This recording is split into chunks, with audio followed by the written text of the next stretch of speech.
आपल्या हक्काचं रोखठोक भूमिका मांडणारं आपलं न्यूज चॅनल नांदणी सुपरफास्ट न्यूज. घटना तुमची, बातमी आमची. अखेर शेतकऱ्यांना कर्जमाफी, फडणवीसांची मोठी घोषणा, कोणाला मिळणार लाभ?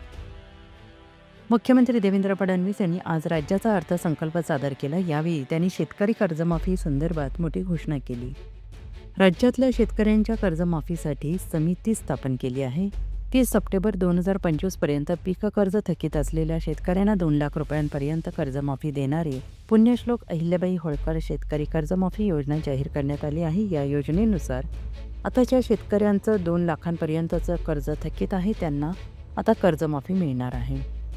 एवढंच नाही तर जे शेतकरी कर्ज घेऊन नियमित परतफेड करतात अशा पात्र शेतकऱ्यांना 50,000 रुपयांपर्यंत प्रोत्साहन लाभ देण्यात येईल अशी घोषणा या अर्थसंकल्पात करण्यात आली आहे.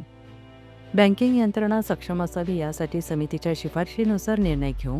समितीच्या शिफारसीनुसार दीर्घकालीन योजना करण्यात येणार आहे. समितीच्या शिफारसी आणि निकषानुसार कर्जमुक्त करण्यासाठी दीर्घकालीन योजना केल्या जातील अशी घोषणा यावेळी देवेंद्र फडणवीस यांनी केली आहे. काही दिवसांपासून शेतकऱ्यांच्या कर्जमाफीचा मुद्दा चांगलाच तापला होता. शेतकऱ्यांना कर्जमाफी मिळावी अशी मागणी विरोधकांकडून सुरू होती. शेतकऱ्यांना कर्जमाफी मिळावी यासाठी नागपुरात प्रहारचे नेते बच्चू कडू यांच्या नेतृत्वात शेतकऱ्यांनी मोठं आंदोलन देखील केलं होतं. यावेळी सरकारकडून शेतकऱ्यांना कर्जमाफी देऊ असा शब्द देण्यात आला. अखेर याबाबत सरकारने मोठा निर्णय घेतलेला आहे. सरकारने शेतकऱ्यांच्या कर्जमाफीसाठी पुण्यश्लोक अहिल्याबाई होळकर शेतकरी कर्जमाफी योजना जाहीर केली.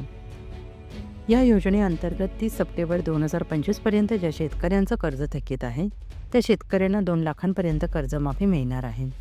तसेच जे शेतकरी कर्ज घेऊन नियमित परतफेड करतात अशा पात्र शेतकऱ्यांना 50,000 पर्यंत प्रोत्साहन लाभ देण्यात येईल अशी घोषणा यावेळी करण्यात आली. अशाच ताज्या घडामोडी पाहण्यासाठी आजच आपल्या नांदणी सुपरफास्ट न्यूज या यूट्यूब चॅनलला लाईक करा, शेअर करा आणि सबस्क्राईब करायला विसरू नका. नांदणी सुपरफास्ट न्यूज, घटना तुमची, बातमी आमची.